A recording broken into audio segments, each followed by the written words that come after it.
Hello. আজকের পুরো ভিডিওটাই হচ্ছে ২০২৫ সাল আমার কেমন গেছে। আমি তো ভাবতেই পারছি না ২০২৫ সালটা কিভাবে কেটে গেল। আর একটা দিন পর ২০২৬ সাল আসছে। তো যাই হোক ২০২৫ সালটা আমার ভালো খারাপ দুটোর মধ্যে দিয়েই গেছে। বেশ কিছু ভালো ঘটনাও জীবনে ঘটেছে, বেশ কিছু খারাপ সিচুয়েশনও এসছে। যেটা হয়তো ওভারকাম করতে আমার একটু সময় লাগছে, বাট আশা করছি করে ফেলতে পারব। তবে মেইন কয়েকটা পয়েন্ট নিয়ে আজকে আলোচনা করা যায়। তো ফার্স্ট পয়েন্ট হচ্ছে ফ্রেন্ডশিপ। ফ্রেন্ডশিপটা আমার জীবনে কিন্তু ভীষণ ইম্পোর্টেন্ট পার্ট। তবে আমার ফ্রেন্ড সার্কেল খুব ছোট। তো পজিটিভ যেটা হয়েছে যে এরকম নয় যে প্রচুর নতুন বন্ধু হয়েছে, বাট নতুন পরিচিতি হয়েছে। প্রচুর মানুষের সাথে পরিচিতি হয়েছে।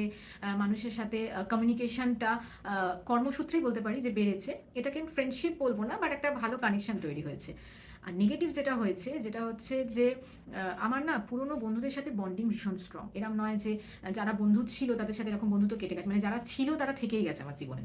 কিন্তু সমস্যাটা হয়েছে যে কমিউনিকেশন গ্যাপ হয়ে গেছে। মানে সেটা বয়সের সাথে, সাথে কাজের কারণে বা বিভিন্ন কারণে, কারোর পড়াশোনা আছে, কারোর ওয়ার্ক প্রেশার আছে। তো সবার মধ্যে কি হয়েছে কমিউনিকেশনটা ভীষণভাবে কমে গেছে।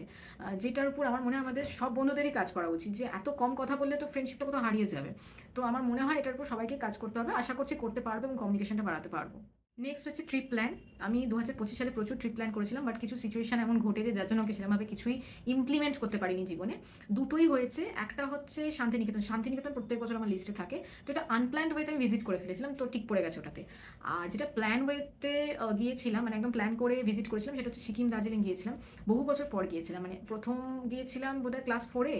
সেকেন্ড গিয়েছিলাম বাবার সাথে যখন 12th এ ছিলাম। তারপরে এই ২০২৫ সালে গিয়েছিলাম। তো আমার খুব ভালো একটা ঘোরা হয়েছিল। ওটা একটা খুব প্লাস পয়েন্ট আমার জীবনে। আর নেগেটিভের মধ্যে কিছু বলার নেই। মানে প্রচুর প্ল্যান ভেস্তে গেছে, করতে পারিনি। তো আশা করছি নেক্সট ইয়ার করতে পারবো নতুন বছরেতে। এরপর যেটা শেয়ার করবো সেটা হচ্ছে হবিজ। আমি না ভীষণ পরিমাণে ক্রাফটিং পছন্দ করি, পেইন্টিং পছন্দ করি। But I don't know why আজকে ভিডিওটা বানানোর আগে আমি ভাবছিলাম যে এই ২০২৫ সালে আমি সবকিছু ভুলে গেছি নাকি কোথাও, মানে আই ডোন্ট নো কেন আমি এগুলোকে সময় দিতে পারি না। একটা সময় ছিল যে আমি রীতিমতো সময় বের করতাম পেইন্টিং এর জন্য, ক্রাফটিং এর জন্য, বা আমার এই বাড়িতে প্রচুর জিনিস এমন সাজানো আছে, ইভেন এই বটলটাও। আমি এটা কোনো না কোনোভাবে একটু সাজিয়ে মানি প্ল্যান্ট রেখেছি। বাট আগে হলে কিন্তু এটাতে আমি হয়তো কিছু পেইন্টিং করতাম। বাট এখন আমি সেই সময়টাই পাই না। বা আমার হয়তো মানে আমি সময় বের করি না। তো এটার উপর আমাকে কাজ করতে হবে ভীষণভাবে। তো আমি ডিসাইড করেছি যে আমি এই পার্টিকুলার মানে আমার হবিসগুলোর উপর একটু সময় দেবো। লাস্ট যে পয়েন্টটা নিয়ে আলোচনা করব সেটা হচ্ছে রিয়ালাইজেশন। রিয়ালাইজেশন নিয়ে কি বলবো, মানে প্রচুর রিয়ালাইজেশন হয়েছে। তার মধ্যে মেইনলি যে পয়েন্টটা আছে সেটা হচ্ছে ট্রাস্ট। আমি না মানুষকে ভীষণ তাড়াতাড়ি ট্রাস্ট করে ফেলি এবং এটা আমি খারাপ বলব না। কাউকে বিশ্বাস করাটা তো ভুল নয়। বাট সমস্যাটা এটা হচ্ছে, এটা ঘুরে আমার দিকেই নেগেটিভ হয়ে আসছে। তো এই ব্যাপারটাকে আমাকে একটু কন্ট্রোল করতে হবে যে দুমদাম কাউকে ট্রাস্ট না করা। সেকেন্ডলি হচ্ছে এটা একটু নেগেটিভ ওয়েতে বলছি না, বাট ইটস ট্রু যে যার যেরম লেভেল না তাকে সেই লেভেল পর্যন্তই তার সাথে সম্পর্ক মেইনটেইন করা উচিত। না হলে বলে না যে মাথায় নাচে। তো এই ব্যাপারটাকে আমাকে একটু কন্ট্রোল করতে হবে। আমি কি করি যে অনেক সময় হয় যে আচ্ছা মানুষটা তো খুব ভালো। এই ভাবনাটাই আমাদেরকে ডোবায়। বা এই চিন্তার জন্য কি হয় যে আমরা হয়তো কোনো সময় ভুলবশতই হতে পারে যে মানুষকে মাথায় তুলে ফেলি এবং তারপর সেই মানুষটি মাথার উপর নাচে।